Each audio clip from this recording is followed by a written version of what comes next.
from Southern Colorado's high-definition news leader, this is News Channel 13, where the news comes first. An emotional homecoming at Fort Carson as soldiers return home for the holidays. And it was a nice warm day across the region, but we're seeing those clouds building in advance of a storm system moving in. I'll tell you when it comes and how that affects your Thanksgiving plans coming up. And a busy weekend for Donald Trump as the president-elect meets with potential cabinet members. Good evening and thanks for joining us for KRDO News Channel 13 at 5 o'clock. I'm Emily Allen. First off, we have some breaking news we're following. A body was found in the Arkansas River near La Junta this afternoon. The Otero County Sheriff's Office and the Colorado Bureau of Investigation are working together on this case. Law enforcement expects to release more information soon. Stay with KRDO for updates on this story. We are also following breaking news in Pueblo. The Pueblo Fire Department has crews on the way to a wildland fire near Lake Minnequa. It is on the south side of the city near Lake Avenue and Indiana Avenue. We've seen some videos coming in so far where you can see just all of the flames that viewers are sending us of this fire that is burning in that area. Firefighters ask that you do avoid it at this time. Stay with us on KRDO News Channel 13 and online at krdo.com for updates. Tonight, dozens of Fort Carson soldiers are spending time with their families. They are reunited just in time for Thanksgiving. The 2nd Infantry Brigade Combat Team, 4th Infantry Division returned this morning, and it was an emotional homecoming after months of anticipation. KRDO News Channel 13's Michaelia White was there. And Michaelia, these soldiers are thankful to be back on the post. That's right, Emily. 95 brave soldiers are back after being deployed to Afghanistan in February.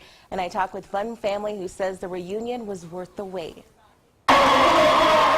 For these soldiers and their loved ones, the past several months have been a waiting game. Long days and nights wanting to be together again. Of course, any time without your husband or your spouse is going to be really long. As a soldier's wife, Jacqueline Certeza knows all about deployments, and this time around was different. This was our first time without our husband when it's just me and Rye. Jacqueline and her 1-year-old Rye have kept up with their soldier via phone, but it hasn't been quite the same. But we've been keeping in touch with FaceTime. I'm so happy that they're able to use so much Wi-Fi nowadays. So we've been talking. He's been seeing his daddy. But finally seeing his daddy in person after 10 months. Truly priceless. It's an amazing feeling coming back, especially coming back from somewhere that you're not used to, and then coming back to familiar faces. I'm just looking forward to spending time with my family. That's it. That's all I'm looking forward to. Something all of these soldiers can do after waiting so long. I'm grateful to God that they're coming home today, all of them coming home today to see their families. And the Certezas say they're most looking forward to family time. In fact, they already have a big barbecue planned for this weekend. Live in studio, Michaelia White, KRDO News Channel 13. And looking ahead today, a local nonprofit that provides services to low-income families and to the homeless will hand out Thanksgiving food baskets for families tomorrow. Ecumenical Social Ministries will be feeding more than 400 families in need. The event will take place at the organization's headquarters located at the corner of Bijou and Weber. Food distribution times will be from 9 a.m. to 11:30 a.m. and from 12:30 p.m. to 3 p.m. Turning now to weather, let's take a live look right now from Pueblo, where you can see it is just a gorgeous sunset out there. But the high country is going to get some much needed snow. It's going to be much different scene in just a few days. So let's send things over to Storm Tracker 13's Mike Everett to check in and see if whether this storm rolling in could impact your holiday travel plans. Mike? Hi, Emily. Yeah, you know what? A lot of the resorts have been struggling to get open in time for the Thanksgiving weekend. Looks like they got a nice shot in the arm on the way. But beforehand, we actually saw a lot of temperatures higher today, getting into the 70s in a lot of spots. Look at that, 70 in the Springs today, 77 in Pueblo, even out towards the Plains today, 73 Lamar, Paris, 72s in Springfield and in Trinidad, 40s, 50s, and 60s in the high country. A little bit cooler out on the west. As a matter of fact, a lot of heavy cloud cover there as that new storm system moves in. We're going to talk about the timing and location of that in a moment. Pulling back into the 50s right now in the Springs, 60s in Pueblo, seeing some 50s already out towards the Plains. Springfield stubbornly Albany holding on to that 70 degrees. 60 is your number in Trinidad right now. Leadville already breaking into the 30s. Seeing winds mostly moving in from the east right now, at least as far as the eastern plains and the I-25 corridor goes. A little bit more of a southerly bent up in the high country. That will switch around after midnight tonight to a more of a northerly direction. HD Doppler radar clean and clear right now all the way across the region, but we are tracking some changes moving in. Those clouds will start building as we get into the evening hours. It's going to get breezy tomorrow, and there is a new storm coming. We're going to talk about whether it's coming to you and how that affects your Thanksgiving plans coming up. Emily, back to you. Thanks, Mike. We have a time-saver traffic alert for you. Drivers can expect delays on Cimarron Street starting tonight. The northbound I-25 off-ramp will be closed for dirt work. The road work is scheduled to go from 9 p.m. until 5 a.m. through Tuesday. Drivers can also expect lane restrictions on northbound I-25 near the Cimarron Street ramp.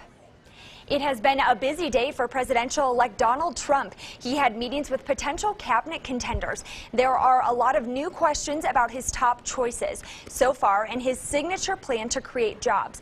Plus, there's an ongoing Twitter feud with the Broadway musical Hamilton. ABC's Mary Bruce is with the Trump transition team. She has the latest from New Jersey. Smiling and statesmanlike, the president-elect eager for another round of meetings, but a frustrated Donald Trump still venting about the Broadway hit show Hamilton. We truly hope that this show has inspired you to uphold our American values and to work on behalf of all of us. Trump demanding the actors and producers apologize for addressing Vice President-elect Mike Pence after Friday night's show. They were very inappropriate. But Pence doesn't seem to agree. I can tell you, I wasn't offended by what was said. At Trump's New Jersey golf club, a parade of cabinet contenders waving to the cameras. But already Trump's team forced to defend his headline picks, like National Security Advisor Lieutenant General Michael Flynn, who's called Islam a cancer. Is he in line with how President-elect Trump views Islam? Well, I think so. I mean, look, phrasing can always be done differently, but clearly there are some aspects of that faith that are problematic. And Trump's Attorney General picked Senator Jeff Sessions, who was rejected 30 years ago for a federal judgeship. I am not a racist. He's still denying charges of racist behavior to this day. The only fair thing to do is ask a lot of questions, very thorough questions, and then make an opinion. Scrutiny is also falling on Trump's much-touted trillion-dollar infrastructure plan. How will it be financed and who will pay? Now the details seem to be more inclined towards tax cuts for private companies, tax credits for private companies. For example, if you're a private company and you're building a bridge, you might want to put a toll on that bridge in order to monetize it. That will be a key question going forward. Just 2 months until Inauguration Day. Mary Bruce, ABC News, Bedminster, New Jersey. President Obama is in Peru today for the Asia-Pacific Economic Cooperation Summit. During the event, he had time for a quick talk with Russian President Vladimir Putin. Here you can see the two presidents shaking hands. A White House aide described the meeting as brief and casual. The aide said the chat lasted for about 4 minutes. The two leaders have had informal chats on the sidelines of summits in the past. A train derailment in northern India has killed at least 107 people. Rescuers are scouring the wreckage for survivors. An official told the CNN affiliate that up to 70 people could still be trapped in the rail cars. Over 150 passengers were reportedly injured, more than 40 of them seriously. At least 10 students were killed today after rebel rocket fire hit a school in a government-held neighborhood in western Aleppo. Images of the wounded children have been released following the attack. The Syrian state news agency reports 7 school children and a woman were killed. 32 people, including 20 school children, were injured in what was described as a series of terrorist attacks with rocket shells on educational and health facilities in Aleppo. And a family of 6 was killed in Aleppo today. The Syrian Observatory for Human Rights told CNN the family was killed in a suspected chlorine gas attack. The SOHR told CNN several airstrikes hit the neighborhood today. The group says preliminary reports indicate a married couple and their 4 children were killed in the attack. Activist group Aleppo Media Center also reported that the gas came during suspected chemical airstrikes. It said helicopters dropped a barrel bomb containing chlorine gas on the neighborhood. And in eastern Aleppo, activists say nearly 300 people have been killed following 5 consecutive days of government airstrikes. 250,000 people are trapped without a single hospital operating at full capacity. Doctors Without Borders demands that Syria stop bombing medical centers in the besieged city. Now, it was a tragic day in Savannah, Georgia, as a firefighter dies during a rescue of people who fell in a river. Plus, the Texas community is in shock after officers were killed while writing a ticket. We'll be right back.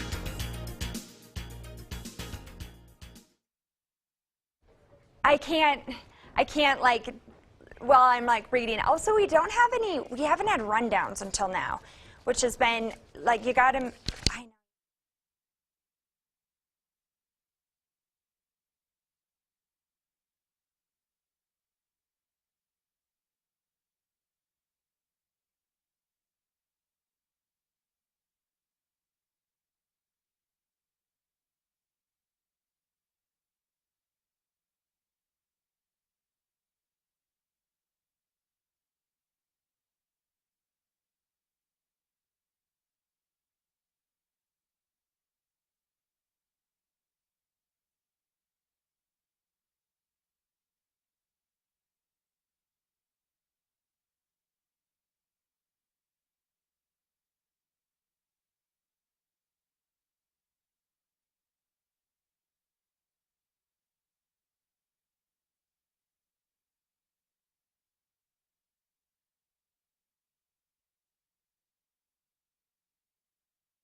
A firefighter is dead after trying to rescue some people who fell into a river in Savannah, Georgia. One of the ramps of the city's River Street collapsed yesterday afternoon, sending at least a dozen people into the water. Officials say the firefighter had an apparent medical emergency during the rescue. He was later transported to the hospital where he passed away. Rescuers say everyone who fell into the river is now accounted for, but about 30 people were injured, including 13 who were later hospitalized. But police tweeted that their injuries were minor. A Texas community is in shock after a police officer was shot and killed near police headquarters. This happened today in San Antonio, Texas. Police say the officer was writing a ticket when someone pulled up behind him and shot him in the head. It's everyone's worst nightmare. We never want to see anything like this happen, and unfortunately, like Dallas, like Baton Rouge, it's happened here. Officers are searching for the suspect. Police say they do not know what motivated the suspect to shoot and kill the officer. Family and friends of a fallen soldier gathered yesterday in Kirksville, Missouri to pay respects. Sergeant First Class Matthew Lowleen and 2 other U.S. service members were killed earlier this month during a training mission in Jordan. Members of the community and his colleagues held up flags and signs as they bid farewell to Lowleen. Fellow soldiers remembered the 27-year-old as a colleague who put his team before himself. They say he had a positive impact on both their personal and professional lives. The sergeant was buried with military honors at Missouri's Veterans Cemetery in Jacksonville, Florida. Thanksgiving is coming, and so is a weather rope-a-dope. We're going to talk about that coming up.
Well, today's warm weather may be putting you in one of those places where you're having a hard time getting into the holiday spirit. So here's a little gift for you. Winter Park Resort right now, 50 degrees. They're seeing some warm weather up there, but there is a little bit of snow on the ground, and the resort's about to get a very nice shot in the arm as we go into the holiday here. As a matter of fact, Winter Park, one of the spots that could actually get 2 good snows this week. We're going to talk about that in a moment. Putting Skyscan in motion, what I wanted to talk to you about today was the rope-a-dope. Now, Muhammad Ali was famous for having you focus on this hand and then hitting you with this one, and that is exactly what is about to happen. All of our focus has been on the Pacific Northwest as this low pressure system has been moving in, but our weather is actually going to be moving in from the southwest here. As a matter of fact, already starting to make its way into the the western corner of the state. I lost my ability to tell direction there for a moment. As a result, winter storm warnings will be in effect in western Colorado already, and this will favor, as you may imagine, the southwestern mountains.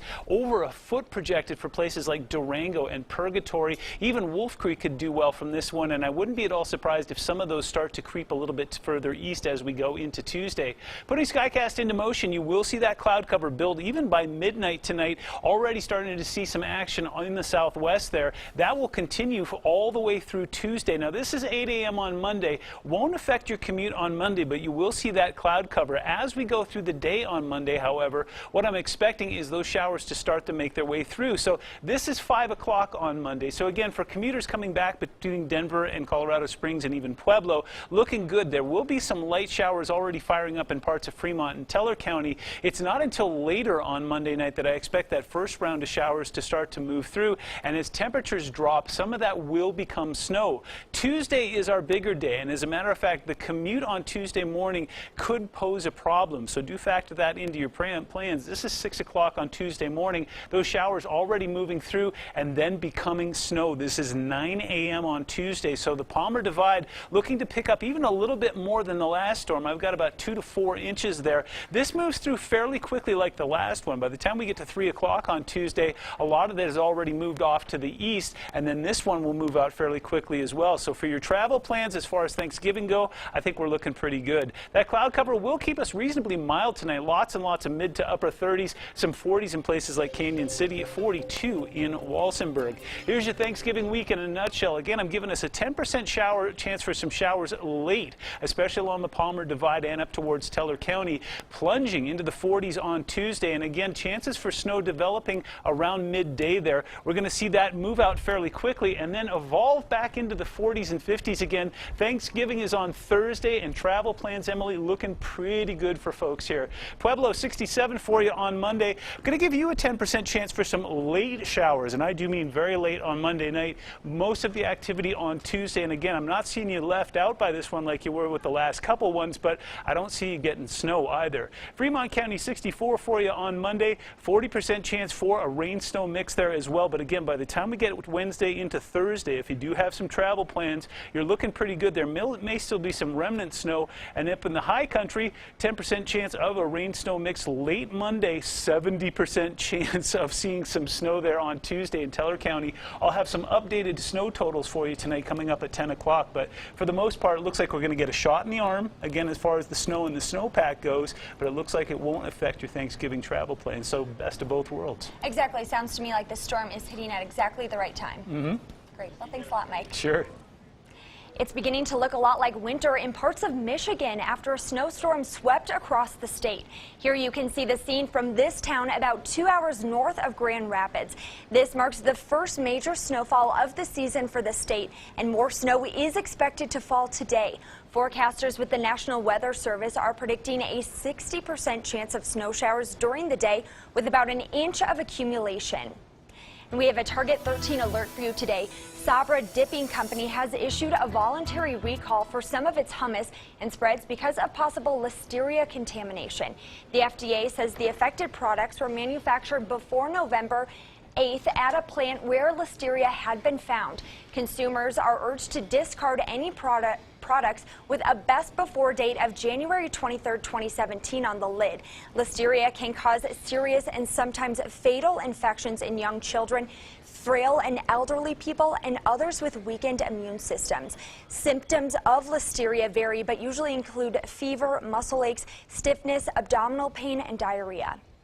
Now turning now to sports, KRDO News Channel 13's Nick Rothschild joins us for a look at what's ahead. That's me. I'm here. The Broncos are not here. They have the day off. But Air Force in action last night against San Jose State. It was an unbelievable finish from the Falcons. You won't want to miss it. We've got highlights and reaction coming up.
Well, the Denver Broncos are off today, so I think I'm going to take the day off to... No? Okay, I guess not. In that case, we start tonight with a crazy conclusion to last night's Air Force San Jose State game. The Falcons were just a mess throughout the beginning of the game, but down 4, about 30 seconds to play. Arian Worthman fouls up an absolute dime to Jalen Robinette. Robinette with the great grab and fancy footwork to give the Fly Guys a 3-point lead. But here come the Spartans, driving to find a game-tying field goal. But Weston Steelhammer comes up with the interception of Kenny Potter. And despite traveling all over the country over the last month, Air Force moves to 8-3 and gets their 4th straight victory. It's just a great team effort. Every single game has been close. Our defense has stepped up, made plays, special teams, and we're able to put enough points on the board to get the win. Nobody's put more mileage on their wheels than we have, and yet we found a way. Just a real testament to our coaches and players. Words don't describe that one. We obviously would like to clean up some things and not have it come down to the wire, but give them credit. They played a great game, and just making one more play than them, and we came out on top. To the NFL we go now, and Kansas City was looking to extend their 5-game winning streak against the Buccaneers. Chiefs have been very good in close games this year, and they'd find themselves in another one today. 4th quarter, Jameis Winston finds Alan Cross. Crisscross applesauce, that's a touchdown. First of his career, Bucks up 19-10. Alex Smith leading the comeback charge finds Albert Wilson. Makes it a 2-point game, but the Chiefs down to their last gasp. Do you believe in miracles? Nope. That means the Broncos gain ground on Kansas City without playing a game, and the Chiefs get to come to Denver next Sunday night. Sam Bradford looking to stop the Vikings' 4-game skid against the Cardinals. Carson Palmer gets picked off by Xavier Rhodes, and Rhodes, well, he's really fast. 100 yards to the house. Then at the beginning of the second half, Cordero Patterson. He's also really fast. 104 yards to the house. Skol Vikings, Andrew. Mini wins 30-24. Marcus Mariota and the Titans visiting Andrew Luck and the Colts. Colts dipping into the old bag of tricks. Frank Gore takes the direct snap, pitches to Luck, then Luck back to Gore, and off he goes. Ends up being a 49-yard gain. They'd score a few plays later. The Colts moved to 5-5 with a 24-17 win over Tennessee. And hey, it was a bad day for the kickers. 11 missed extra points. 11. That's the most in a single week in the Super Bowl era. Kickers missed 9 total in the early slate of games alone. Mike Nugent of the Cincinnati Bengals missed 2 on his own. 3 missed extra points in the game between New York and Chicago. Bad day to be a kicker, guys. It is a bad day to be a kicker. I mean, their odds are definitely not good today. And that's for like 20 yards out or something. I mean, that's supposed to be the easiest kick in the whole thing, right? That's right. Automatic. Well, and that's kind of what they do, so. Job opening. Well, thanks for joining us. Tune back in for KRDO News Channel 13 at 10 o'clock.